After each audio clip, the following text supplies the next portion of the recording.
Bismillahirrahmanirrahim. Alhamdulillahilladzi tasamma bil jalil yahdi man yasha ila sawa'is sabil. Ashhadu an la ilaha illallah wahdahu la syarika lahul latiful jamil. Wa ashhadu anna sayyidana Muhammadan abduhu wa rasuluhu mahil abatil. Allahumma salli wa sallim wa barik ala sayyidina maulana Muhammadin syifa'il alil wa ala alihi wa ashabihi wa zurriyatihi wa azbahihi ila yaumin yus'alu bihi anil katsiri wal qalil, amma ba'du. Yang kita muliakan para habaib dan para alim ulama, para muhibbin, hadirin hadirat rahimakumullah. Puji syukur selalu kita haturkan kepada Allah Subhanahu wa ta'ala atas limpahan anugerah yang tidak terhenti kepada kita. Dengan demikian kita bisa berkumpul, bertemu kembali di Masjid Bustanul Muhibbin yang penuh berkah dan rahmat ini. Salawat dan salam atas junjungan kita Nabi besar Muhammad sallallahu alaihi wasallam dan seluruh keluarga, para sahabat, zuriat dan pengikut beliau sampai hari kiamat nantinya. Para muhibbin rahimakumullah, as-sani wal arba'un min asma'illah al-husna al-jalil. Yang ke-42 dari Asmaul Husna adalah Al-Jalil.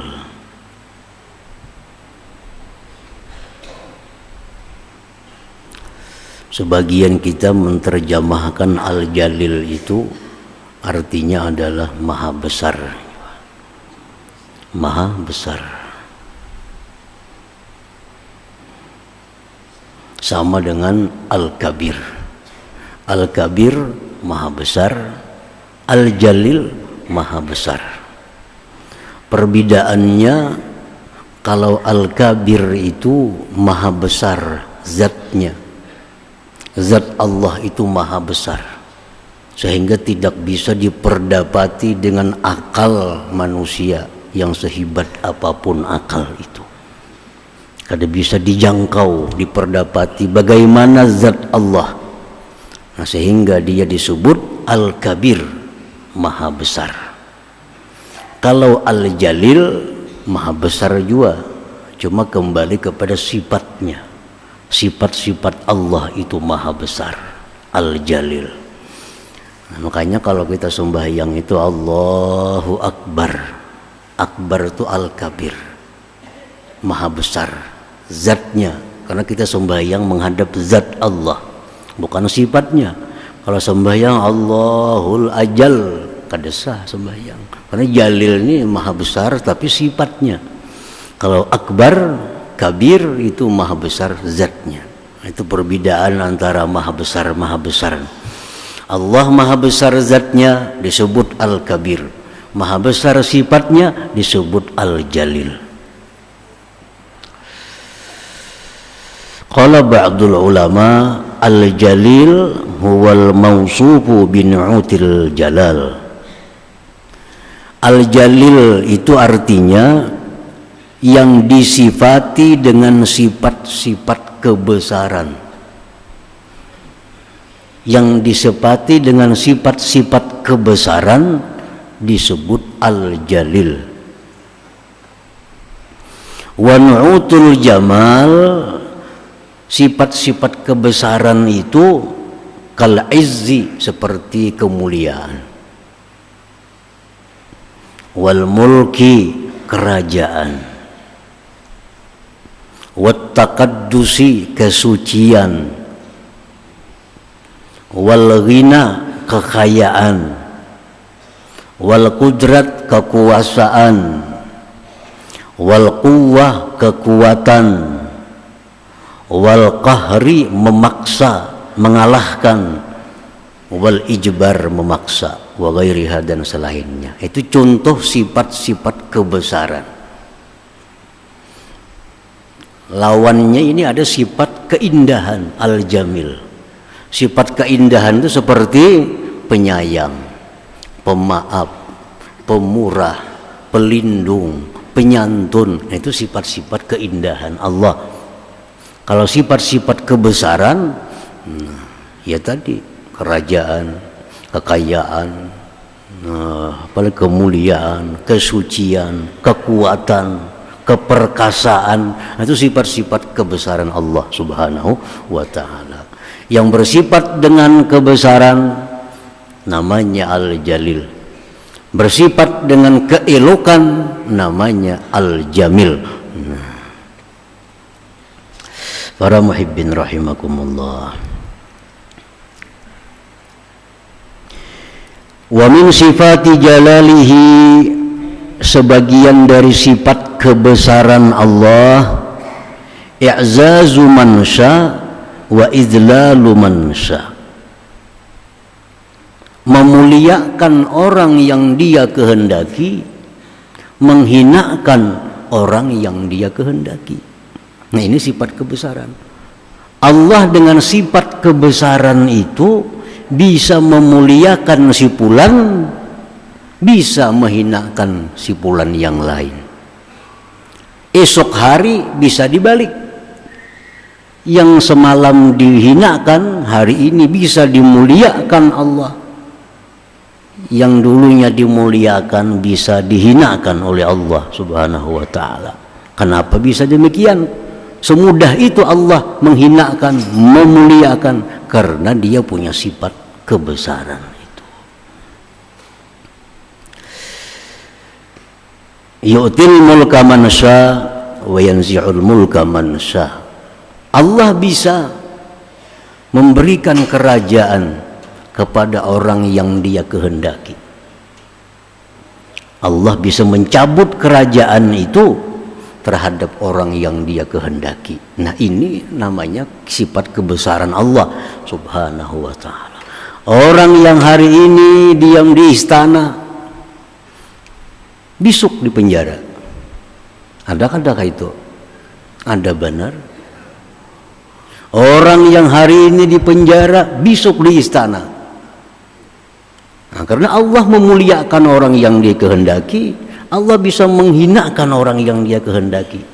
Tidak ada sulitnya bagi Allah yang demikian, karena dia Al-Jalil, dia maha besar. Dia maha besar.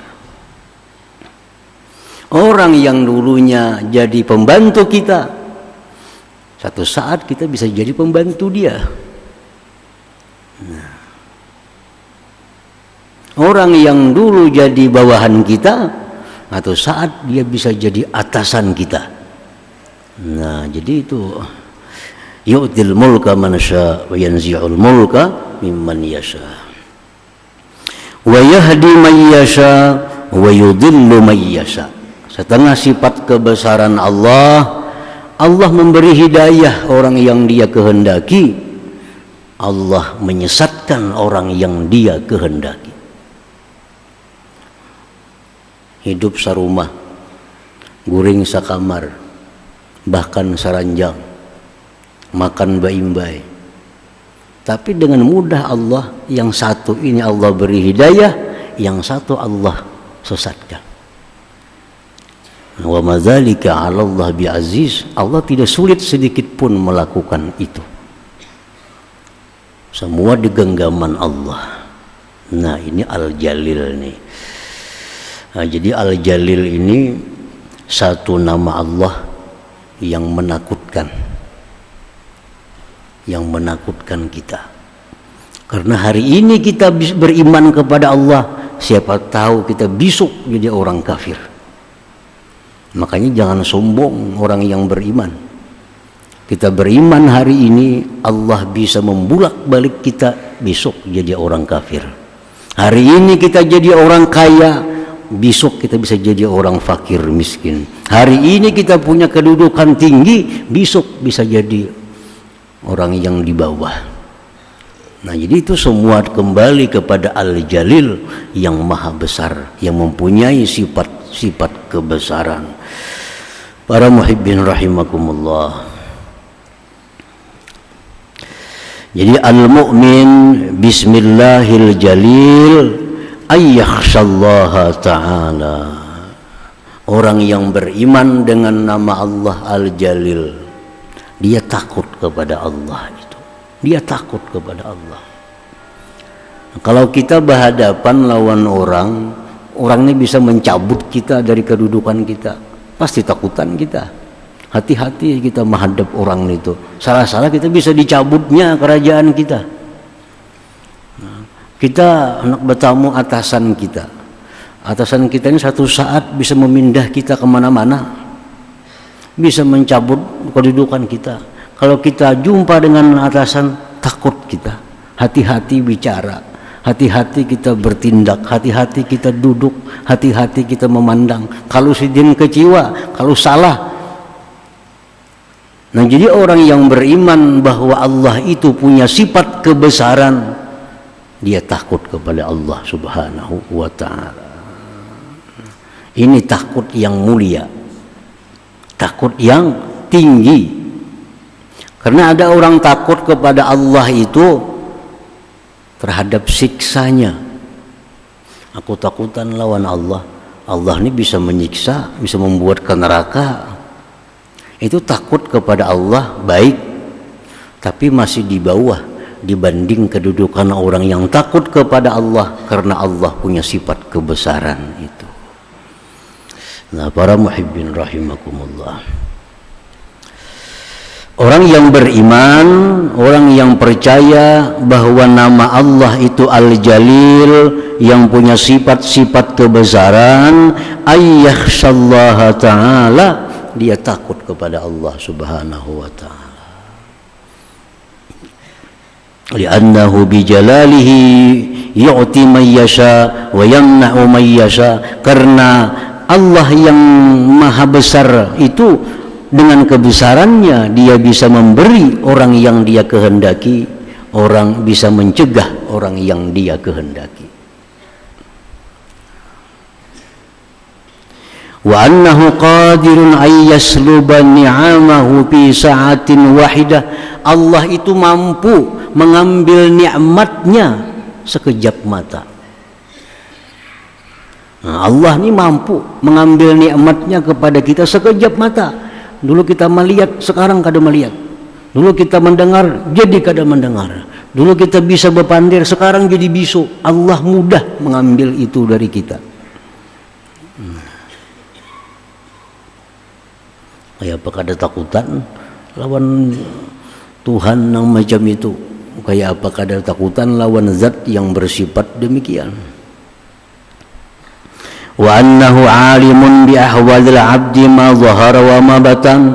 Dan Allah yang maha besar, yang punya sifat-sifat kebesaran itu, dia mengetahui keadaan kita yang zahir dan batin. Ilmu bagian sifat kebesaran. Nah, kita yakin bahwa Allah tahu keadaan kita, zahir kita, batin kita. Kayak apa kada takutan? Kita guring, Tuhan tahu. Kita bangun, Tuhan tahu. Kita makan, Tuhan tahu. Kita mandi, Tuhan tahu. Zahir batin hati kita ada sedikit kada bagus lawan orang, Tuhan tahu.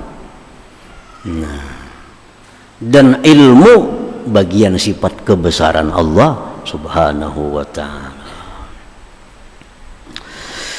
Wa annahu ghaniyun an ta'atil abdi. Dan bahwa Allah itu terkaya daripada taatnya kita. Nah, kaya bagian sifat kebesaran. Allah maha kaya. Nah, kayanya Allah itu apa? Kayanya Allah itu kada butuh, kada perlu taat kita kepadanya. Kita taat, Allah kada tambah kaya. Kita kada taat, Allah kada akan miskin. Karena dia maha besar.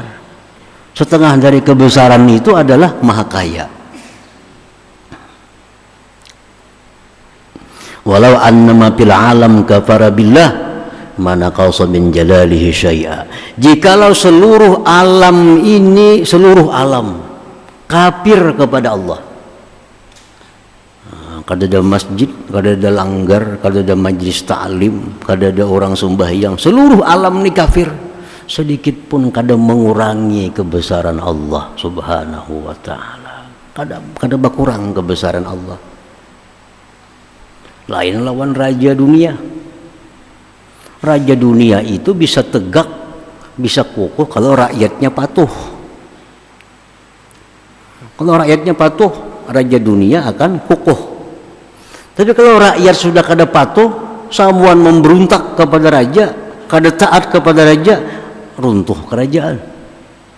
Kayak apa aja hebatnya seorang presiden, kalau rakyat semuaan kompak kada patuh, runtuh kekuasaan. Kita nih kompak semuaan kompak, kada hendak biar listrik, bangkrut PLN itu. Coba kan ya, asal kompak semuaan, kada sepakat sama kada hendak bayar listriknya. Kenapa? Karena si listrik PLN ini kada kaya, kada lain dengan Allah. Semuaan orang kada taat kepada Allah, Allah kada terganggu, kada mengurangi kebesaran Allah subhanahu wa ta'ala.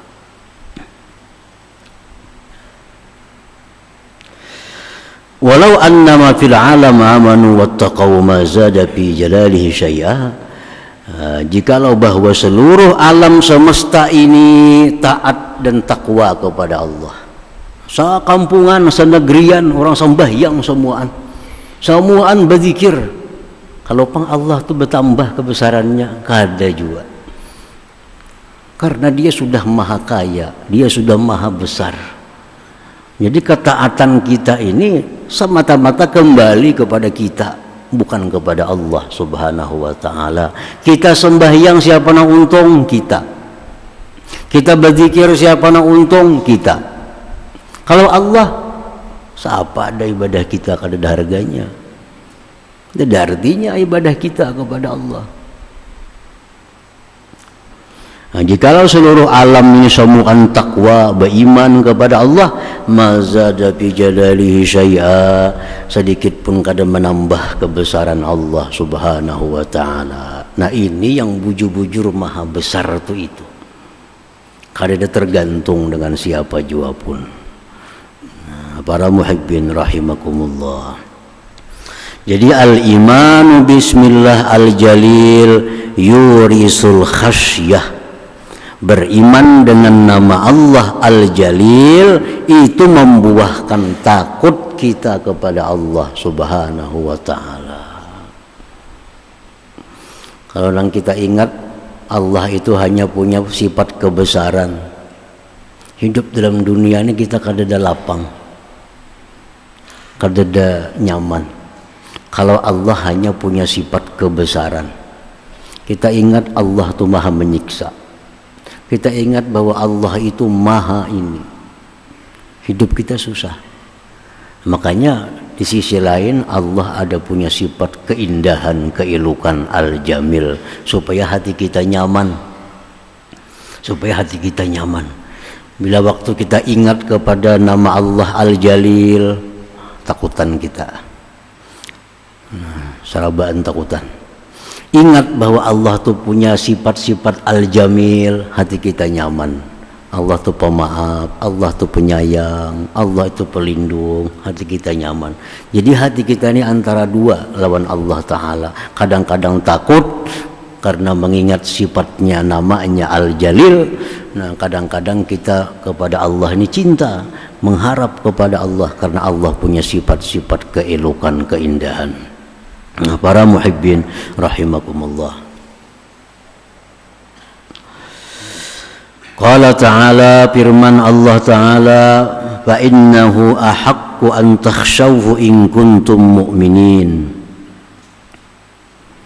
Fa innahu ahaqqu an takhshawhu in kuntum mu'minin. Allah itu berhak engkau takuti daripada yang lainnya jikalau kalian beriman. Jikalau kalian beriman, ujar Tuhan, Allah tuh yang paling berhak ditakuti, bukan selain Allah. Kadang-kadang kita banyak nang ditakuti, kadang-kadang kita kebanyakan nang ditakuti, bahkan kadang-kadang melebihi takut kepada Allah Subhanahu wa ta'ala. Padahal Allah mengatakan, berfirman, Allah itulah yang paling berhak untuk ditakuti. Bila Allah menyuruh, kada perlu takutan kepada siapapun dalam menjalankan suruh Allah. Bila Allah melarang, takut kepada Allah. Siapapun yang lain menyuruh, siapapun yang lain mendorong. Kalau jar Tuhan jangan, itu Allah yang penting ditakuti. Karena memang Allah yang sebenarnya yang berhak untuk ditakuti itu. Nah, para muhibbin rahimakumullah. Jadi kita percaya kepada Al-Jalil, bahwa Allah memiliki segala sifat kebesaran-kebesaran tadi, menimbulkan hati kita takut kepada Allah Subhanahu wa ta'ala.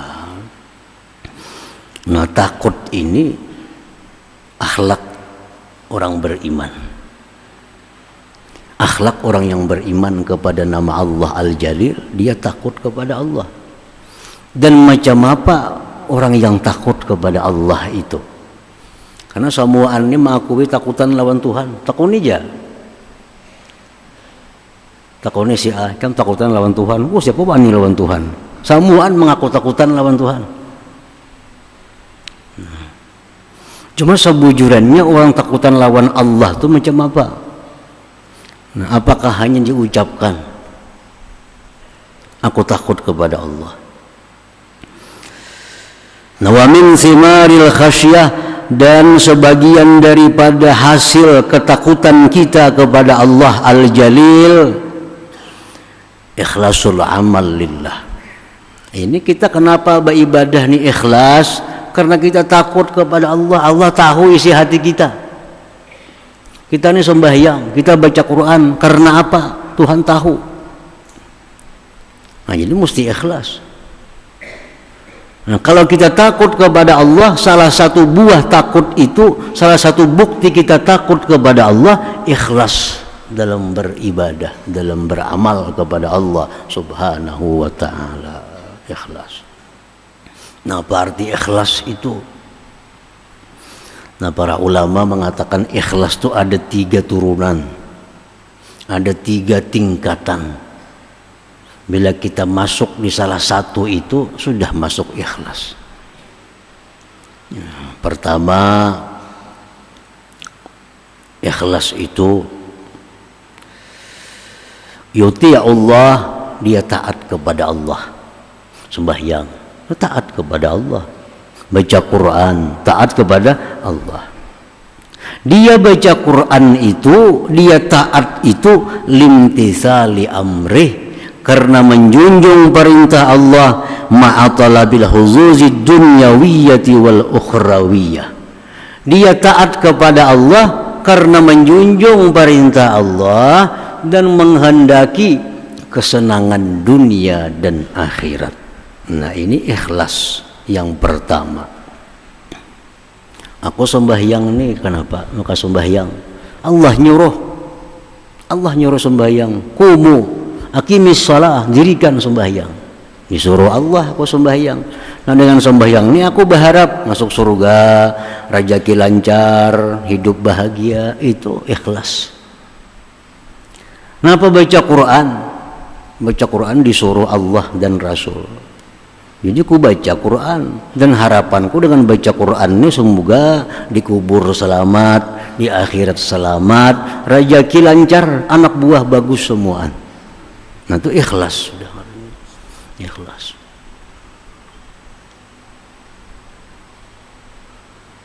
Yang kedua, ikhlas juga nih. Ayuti Allah limtisali amrih ma'a talabil huzuzil ukhrawiyah. Dia taat kepada Allah, menjunjung perintah Allah, dan hanya mengharapkan bagian-bagian ukhrawi. Aku baca Quran, menjunjung perintah Allah, mudahan aku masuk surga. Titik dari situ. Aku baca Quran, baca surat Tabarak, Al-Muluk, mudahan aku dikubur selamat. dunia kada ada pandangan, dunia kada ada tujuan, yang pentingnya akhiratnya. Aku bersedekah menjunjung perintah Allah, mudahan kena aku mati ke surga. Nah, ini ikhlas yang nomor 2, tertinggi yang pertama tadi. Yang pertama tadinya bersedekah menjunjung perintah Tuhan, masuk surga, digantikan berlipat-lipat dalam dunia, kayaknya yang 1 juta jadi 10 juta. Nah itu ikhlas juga, tapi yang pertama. Yang kedua, nya kada ada memandang dunia, nya bersedekah semata-mata menjunjung perintah Allah dan mudahan mati husnul khatimah. Nah contohnya itu ikhlas yang tertinggi pada tadi, taganal pahalanya artinya. Nah yang ketiga, ikhlas lintisali amrillah ma'atalabi ridhah.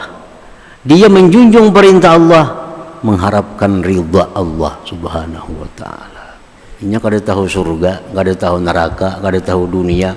Aku sembahyang menjunjung perintah Allah, mudahan diridai Allah. Nah ini harat lagi nih. Ini yang paling tinggi sudah ikhlasnya di sini, antara 3 nih. Jadi antara 3 ini ikhlas yang paling tinggi ini. Napa kamu bersedekah? Allah nyuruh supaya apa? Supaya diridainya. Nah habis. Nah ikhlas itu bisa kita dapat kalau kita takut kepada Allah subhanahu wa ta'ala. Nah kenapa takut kepada Allah? Karena Allah punya sifat-sifat kebesaran yang bisa berbuat apapun kepada kita dan mengetahui apa geritik yang ada dalam hati kita ini. Nah, para muhibbin rahimakumullah. Dan lagi buah daripada takut kepada Allah, wasiyanatun nafsi anil ma'siyah, menjaga diri dari maksiat. Orang takut kepada Allah kada bakal maksiat. Kenapa orang wani maksiat? Kenapa orang berani maksiat? Karena dia kada takut lawan Allah. Kalau takut kepada Allah kada bakal wani maksiat. Kenapa wani melakukan dosa? Kenapa berani berzina? Kenapa berani riba? Kenapa berani menipu? Kenapa berani mencuri? Karena kada takut lawan Allah, itu alasannya. Tidak ada alasan lain. Kenapa itu maksiat? Kada kawai ngaran takdir dustainya. Intinya kada takutan lawan Allah. Jakanya takutan lawan Tuhan, kada bakal maksiat. Kada bakal maksiat. Jadi takut kepada Allah ini sianah, menjaga diri daripada maksiat kepada Allah subhanahu wa ta'ala. Para muhibbin rahimakumullah, Rasulullah SAW bersabda dalam sebuah hadisnya, la yalijun nar rajulun baka min khasyatillah. Tidak masuk neraka orang yang menangis, menitiskan air mata karena takut kepada Allah. Nah, kita ini takutan kepada Allah. Kenapa takutan?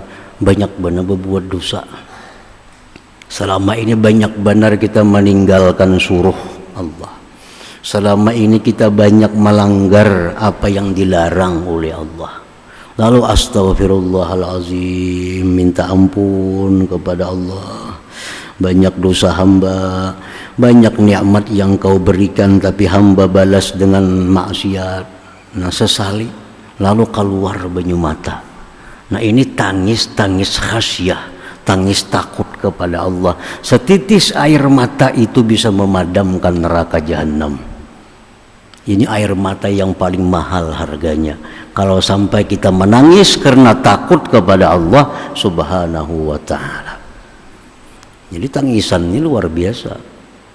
Asal tangisnya karena takut kepada Allah, banyak melanggar hukum Allah, maka Allah melihat di hadapan Engkau ya Allah hamba melakukan maksiat ini, di hadapan Engkau ya Allah hamba melakukan mencuri ini, di hadapan Engkau ya Allah hamba melakukan perzinahan ini.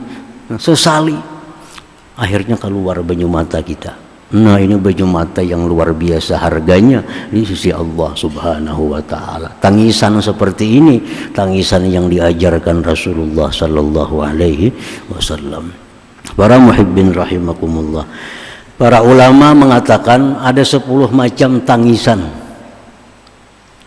kada mesti baik ke 10-nya. Tangisan ini ada 10 macam tangis.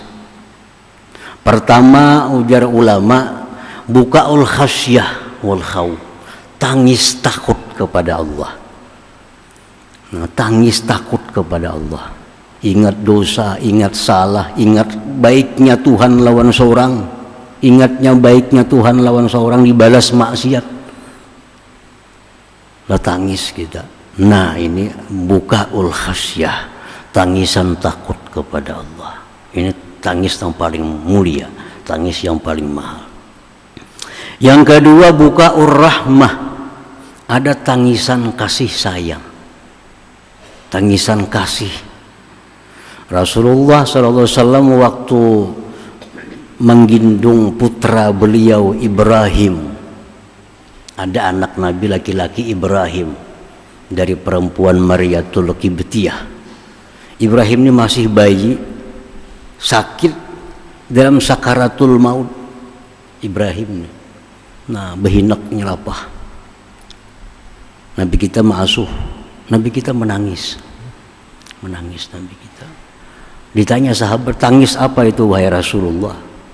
Ya Nabi, ini tangisan rahmah, tangisan kasihan lawan kakanakan ini, nama lihat inya lapah behinak waktu sakaratul maut. Tangisan rahmah, tangisan sayang, tangisan kasih, maras. Tangisan ini tangisan berpahala juga nih. Kita melihat orang garing, kita melihat orang susah, karena kita sayang, kasihan, menangis kita. Nah ini tangisan rahmah, tangisan yang mendatangkan pahala kepada kita. Yang ketiga ujar ulama mengatakan ada tangisan itu bukaul mahabbah wasyauq, tangisan cinta dan rindu. Orang ada sayang lawan siapakah disayanginya, baik anak baik siapa, rindu lawas kada berjumpa lawannya, keingatan, menangis akhirnya. Nah tergantung siapa yang dicintainya, tergantung siapa yang dirindukannya. Kalau kita rindu kepada Rasulullah Sallallahu Alaihi Wasallam, kita baca puji-pujian kepada Nabi, kita baca sifat-sifat mulia Nabi, akhirnya kita rindu dengan Rasulullah, kita menangis.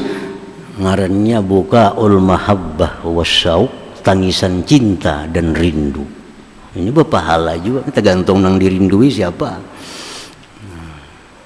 Kalau kita rindu kepada Rasulullah, rindu kepada orang-orang salih, nah, akhirnya kita menangis karena kerinduan itu. Ini rindu, tangis yang mendatangkan pahala. Yang keempat bukaul farah wassurur, ada tangisan gembira. Tangisan gembira, saking gembiranya tangis. Ada orang nangis gembira? Yang kita lihat tuh, orang memenangkan perlombaan mati-matian, akhirnya menangisnya kesukaan.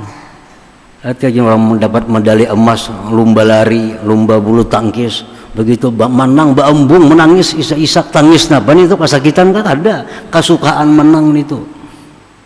Ini kan ada pahalanya tangisan ini. Itu tangisnya kesukaan itu.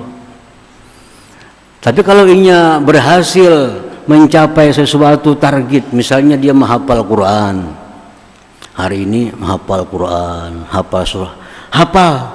Nah, lalu dia gembira, dia senang dengan hafal sedemikian dari Al-Quran, akhirnya dia menangis karena kegembiraan itu, berpahala tangisannya. Karena yang digembirakannya adalah ketaatan kepada Allah Subhanahu wa ta'ala. Yang kelima buka urudil mu'lim. Yang kelima ada juga tangisan kesakitan. Mau ada orang kesakitan tertangis? Mau benar? Tejak paku tertangis kesakitan. Nah, ini kan jadi pahala tangisannya. Ada mendatangkan apa-apa. Bukaul mu'lim, tangis karena sesuatu ada yang menyakitkan. Yang keenam bukaul huzun ala mafat, menangis karena duka cita atas kehilangan sesuatu, kematian, kehilangan harta, kehilangan dompet, menangis. Semua duit di situ andaknya, tertangis kehilangan benda. Nah itu bisa terjadi. Banyak orang kehilangan tuh menangis. Nah ini tangisan gak ada manfaatnya, tangisan gak ada mendatangkan pahala. Yang ketujuh ada namanya buka'ud dha'fi, tangis kelemahan. Tangis kelemahan. Ini berjuang sedemikian rupa akhirnya kalah, tertangisnya. Nah, mau kada itu orang menangis kekalahan? Sudah berlatih, bekerja keras, akhirnya kalah juga, tertangis. Orang 4 pilkada mungkin biasa menangis sementara saya kalah tuh. Duit keluar, tenaga buntang-banting habis, akhirnya kalah, tertangis. Tangis napan itu? Tangis kelemahan. Yang ke-8 buka'un nifaq, tangis munafik. Tangis munafik. Tangis air mata buaya jurang. Kisahnya menangis tapi hati suka. Buka'un nifaq. Yang ke-9 buka'ul mustajir, tangisan mengambil upah. Ini menangis itu mengambil upah. Ada kata nangis orang mengambil upah? Orang-orang pemain sandiwara, pemain film, diupahinya, nangis jasa saudara menangisnya karena diupah. Itu tangisan upah. Yang ke-10 buka'ul muwafaqah, tangis umpatan. Kawan dia nangis, umpat juga nangis kita. Tangis muwafaqah. Nah, jadi sekian banyak macam-macam tangisan tadi, air mata kita keluar, yang paling berharga di sisi Allah Subhanahu wa taala adalah buka'ul khasyah, tangisan takut kepada Allah Subhanahu wa taala, di mana kita ingat dosa, ingat azab Allah. Di situ kita menangis, menyesal berbuat dosa, menitis air mata. Inilah tangisan yang paling dimuliakan Allah Subhanahu wa taala. Nah selanjutnya nama Allah Al-Karim.